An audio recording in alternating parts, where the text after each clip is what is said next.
Alors, nous sommes le 9 février 2025. Je dénonce sur ma chaîne notamment le harcèlement électromagnétique, mais il faut dénoncer quand même tout ce qui fait partie des petites vacheries, des petites violences d'ordre psychologique qui sont faites à la cible. J'ai tendance à souvent à filmer, puis mettre ça de côté. J'oublie, je laisse courir. Mais certaines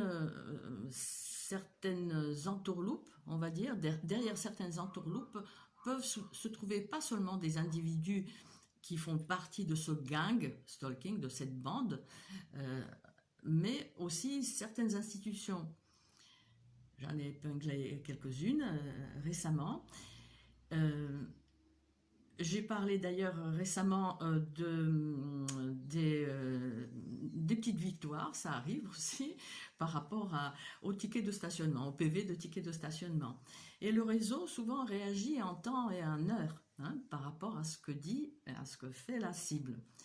Alors pas plus tard que hier, le 8 février 2025, donc, j'allais me garer. Le réseau connaît parfaitement les habitudes de la cible, comme il y a une violation de la vie privée en permanence, le réseau sait ce que va faire la cible, où elle va se garer, en gros, etc. Et donc, hier, voilà, une petite entourloupe assez intéressante qui laisse entendre que c'est quand même pas la borne qui distribue les tickets qui fait des bourdes toute seule. Donc voilà ce qui s'est passé. Il s'est passé que j'étais pressée, il était 3 heures, et donc je vais pour sortir un ticket gratuit, nous sommes à Nice, on a 1 heure de stationnement gratuit. Donc voilà, ici,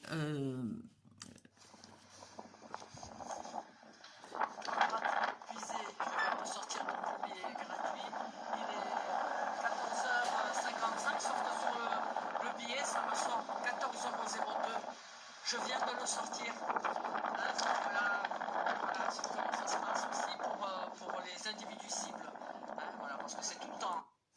Voilà, donc, oui, je m'énerve sur le coup, je suis pressée, j'ai besoin de mon ticket, etc. Ce que je n'ai pas remarqué, à cette borne, donc rue Arson, à côté des Maillot Tichet Valérie, c'est que il n'y a pas seulement l'heure qui correspondait pas, mais également la date. Il y a marqué 10 février, c'est extraordinaire, c'est du jamais vu. J'aurais pu rester là de samedi, je sais pas, 14h. Non, oui, voilà, jusqu'à lundi 14h, jusqu'à demain. Et ce que je n'ai pas remarqué sur le coup aussi, dans mon énervement, c'est que la plaque, c'est du n'importe quoi. La plaque, c'est du n'importe quoi.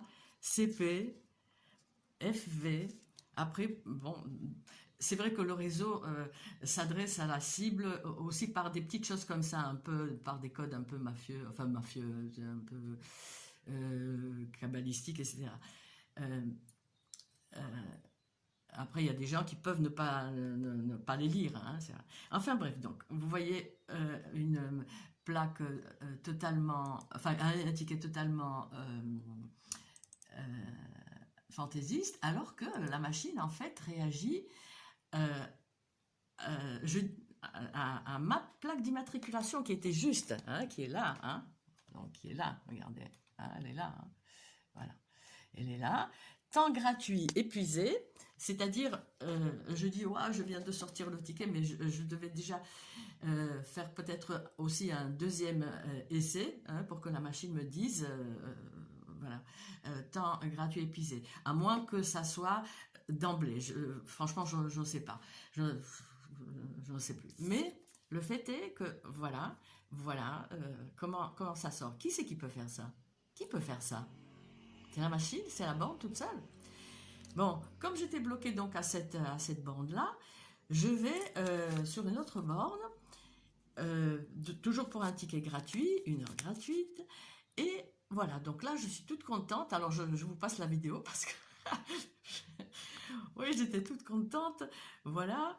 Sauf que je ne me suis pas aperçue que la plaque ne correspondait pas, que c'était encore du n'importe quoi. Donc, pareil, qui c'est qui peut faire ça? Voilà, CV, bon, c'est vrai que le numéro, c'est le mien, et GV, c'est en fait le début de ma plaque d'immatriculation. Donc, qui peut faire ça? Qui peut s'amuser comme ça? Au fond, c'est vrai que c'est fun, je souris, voilà, j'en parle, mais euh, c'est pas si anodin que ça. Et il a fallu après, donc, au bout d'une heure, j'y suis retournée, j'avais besoin encore de rester un peu plus longtemps. Et là, comme c'est un ticket payant qui sera comptabilisé, qui sera vu, hein, bon là c'est bon, hein, c'est ma plaque d'immatriculation, hein, voilà. Donc voilà, euh, ma plaque d'immatriculation que j'ai tapée dès le départ, juste, hein, la preuve. Alors, je cite à nouveau le RG. Le RG, c'est les renseignements généraux. Il y a beaucoup de gens qui ne savent plus. Hein, c'était des cadres, donc des renseignements généraux. Et il y a mon excellentissime, là, que je cite dès que je peux, qui décrit bien ces manières, hein, il les connaît bien. Hein. On remarque, tous ces faits sont anodins et bien ordinaires. Personne ne serait assez fou pour les prendre comme les preuves d'une quelconque agression. C'est juste l'extraordinaire fréquence avec laquelle ils se produisent et leur extraordinaire association qui les font devenir ensemble un harcèlement indiscutable et puissant. Voilà.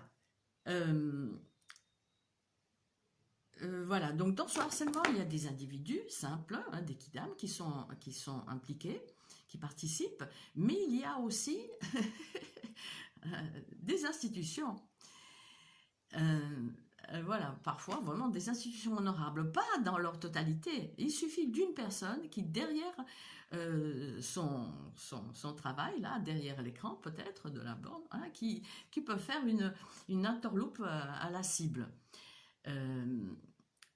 Qui, avec ce faux ticket, se serait pris un PV. Voilà. Alors, ces manières peuvent paraître donc anodines, mais ce sont des choses qui peuvent, parce que ça tombe tout le temps, tout le temps, tout le temps. Moi, j'avoue que ça me passe au-dessus de la tête. Une fois que j'ai filmé, j'aurais oublié, etc. Mais là, je me dis quand même, hein, il faut présenter aussi ces faits-là.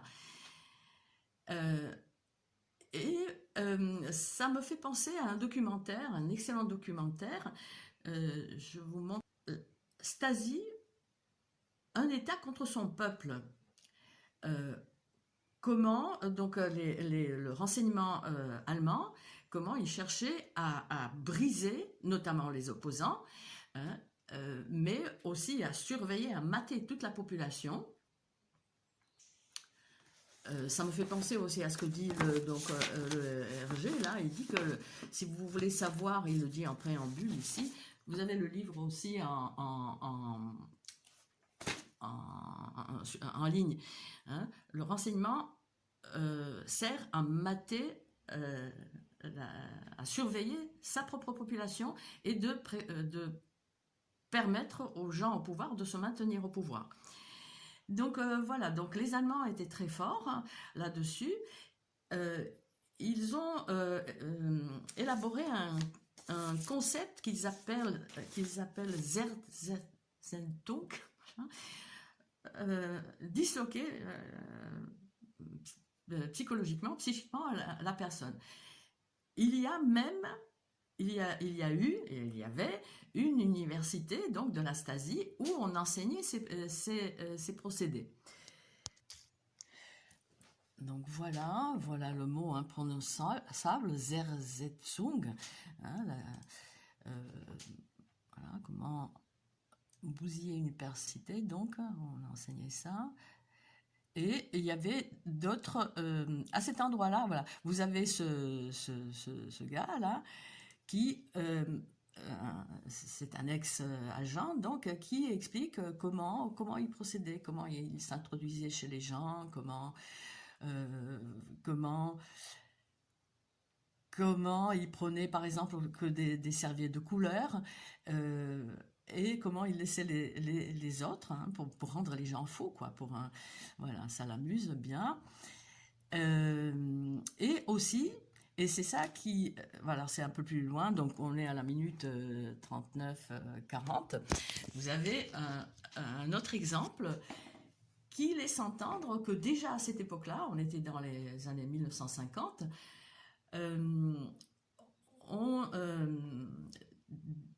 une institution pouvait participer à ce harcèlement.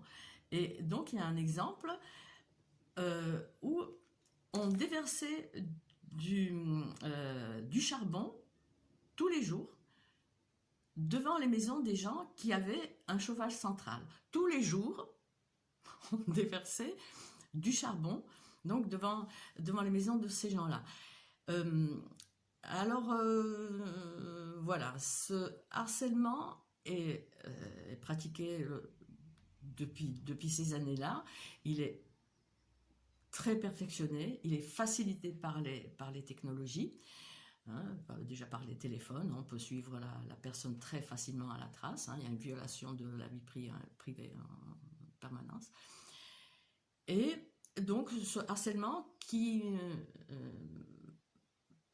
n'en paraît peut-être pas comme tel, peut réellement briser les personnes. Et je pense à quelqu'un qui se reconnaîtra, donc une cible, un individu cible, qui n'a pas les ondes, hein, qui ne dénonce pas. D'ailleurs, il ne dénonce plus rien du tout parce qu'il est dans un état tel que il est